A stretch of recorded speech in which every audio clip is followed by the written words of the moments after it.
guys, you're watching Cait Straight Up and I'm Caitlin, and today I'm going to show you how to make an absolutely killer beef brisket in your oven.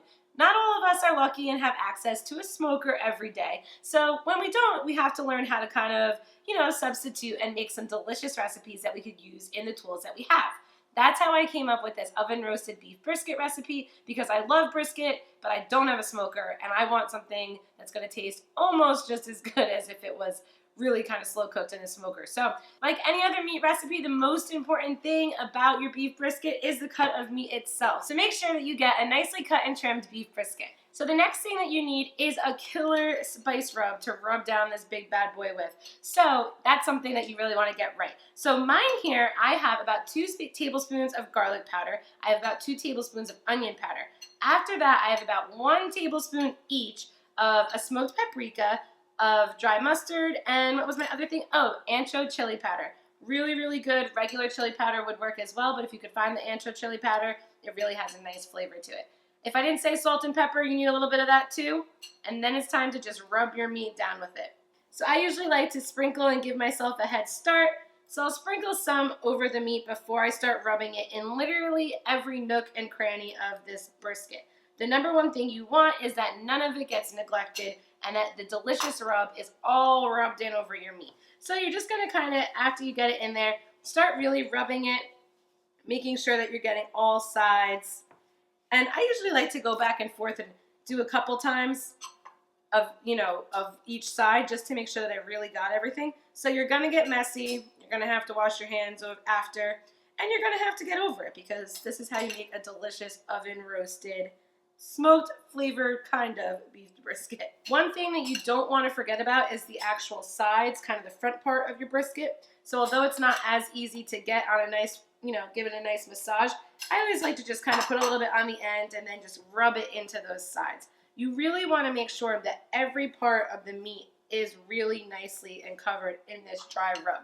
Now, after you get it to this point where you think that everything is rubbed down, you're going to want to cover it with tin foil and put it in your refrigerator for a good amount of time.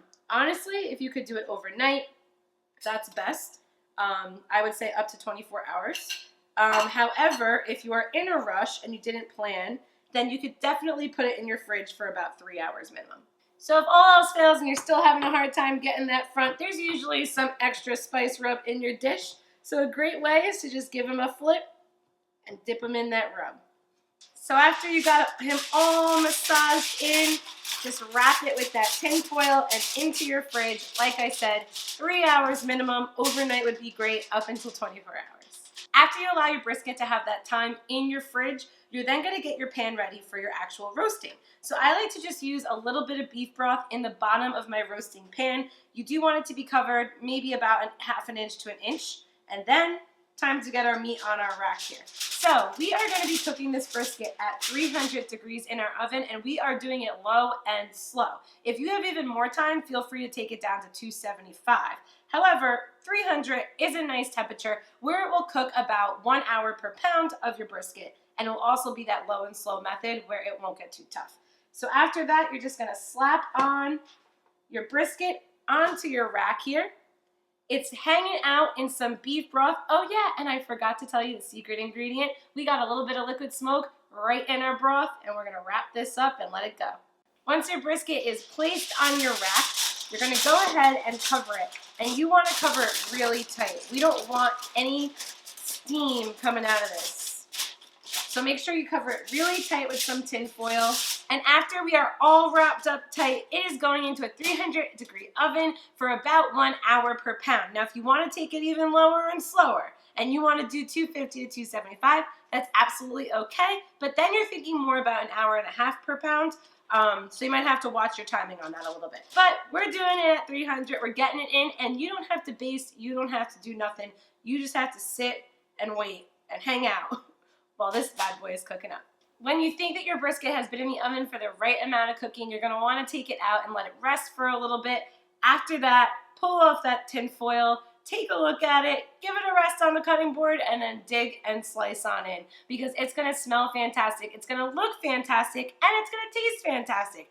It might not be exactly like out of the smoker, but it is pretty damn close, and it is just in your regular old oven in your kitchen. Great for big size parties, great for large families. You're gonna love it. Make sure to subscribe to Cait Straight Up for more fun recipes like this one every Tuesday. We have a bunch of St. Patrick's Day recipes on the channel already. For those of you who like the shamrock shake, we got a shamrock shake martini, so I suggest you go give that one a try. And other than that, guys, find me on Instagram, Cait Straight Up Cooking, Twitter, Cait Straight Up there as well, and I'll see you next time. Bye-bye.